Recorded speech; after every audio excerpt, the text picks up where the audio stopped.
don't have cell devices, when you don't have cell service, you need to rely on those 50-year-old sirens.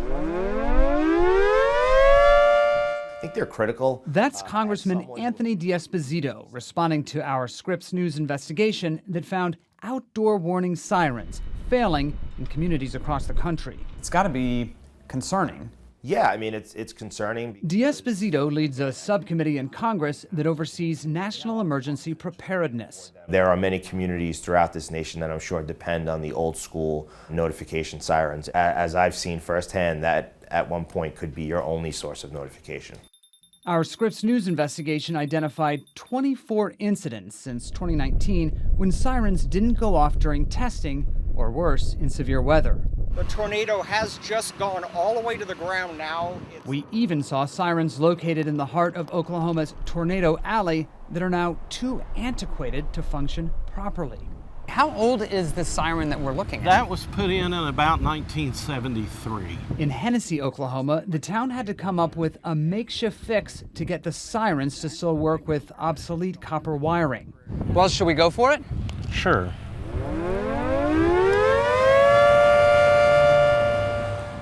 About 600 miles away in Rolling Fork, Mississippi, our investigation found cost was the reason this town hadn't replaced its outdated sirens before a deadly tornado hit earlier this year, killing 13 people. But when you're operating with limited funds, you have to use what you got. A dispatcher showed us how they used a keypad from the 1980s to manually fire up the alarms.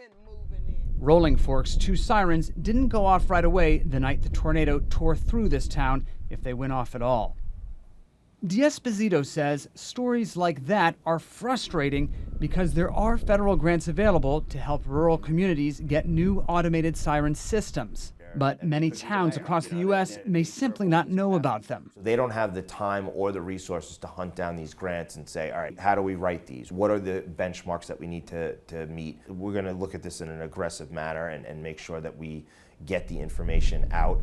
But just knowing about those grants is only part of the challenge. Our investigation discovered towns still have to fight for a limited amount of federal funding, and the competition is intense. In 2022, about 800 jurisdictions applied for $4.6 billion worth of grants.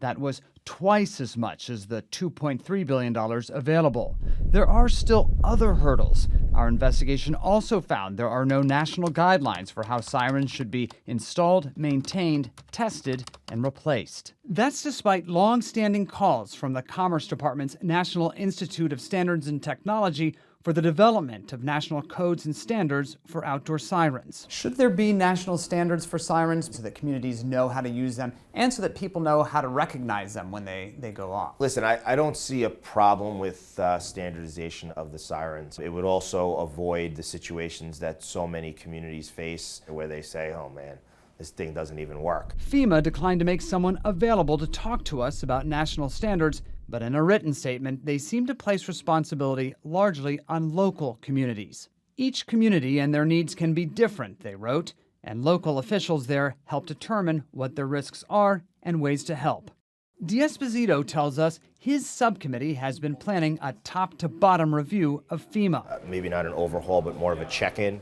He plans to examine whether FEMA could do a better job helping communities alert people when disasters are imminent. In the end, sometimes that old school technology is exactly what we need in the face of a disaster.